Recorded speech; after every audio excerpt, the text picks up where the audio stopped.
கன்னிராசி உத்திரம் அஸ்தம் சித்திரை ஜென்மத்தில் கேது.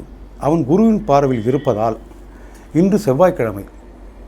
நம்ம அதையும் மனசில் வச்சு தான் சொல்லணும். ஆனால் சந்திரன் 12ஆம் இடத்துல இருக்கான். ஸோ ஒரு நல்ல செலவுகள் கொடுக்கறதுக்கு உங்களுக்கு வாய்ப்பு இருக்குது. செவ்வாய்க்கிழமைனால நீங்கள் திருச்செந்தூர் சுப்பிரமணியரை வணங்கிட்டு எடுக்கும் காரியங்கள்லாம் சித்தியாகும். இவ்வளோ நாள் தடுமாற்றத்தோடு நடந்தீங்க.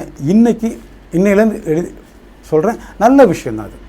என்னை பொறுத்தவரையில் இன்று எடுக்கும் முயற்சிகளெல்லாம் வெற்றியாகும்.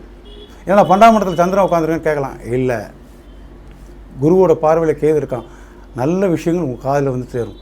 நன்றி, வணக்கம். நாட்டில் நடக்கும் உண்மை செய்திகளை உடனுக்குடன் தெரிந்து கொள்ள இந்திய நியூஸ் தமிழ் சேனலை லைக் பண்ணுங்க, ஷேர் பண்ணுங்க, சப்ஸ்கிரைப் பண்ணுங்க, கமெண்ட் பண்ணுங்க. அப்படியே பக்கத்துல இருக்கிற பெல் பட்டனையும் கிளிக் பண்ணுங்க.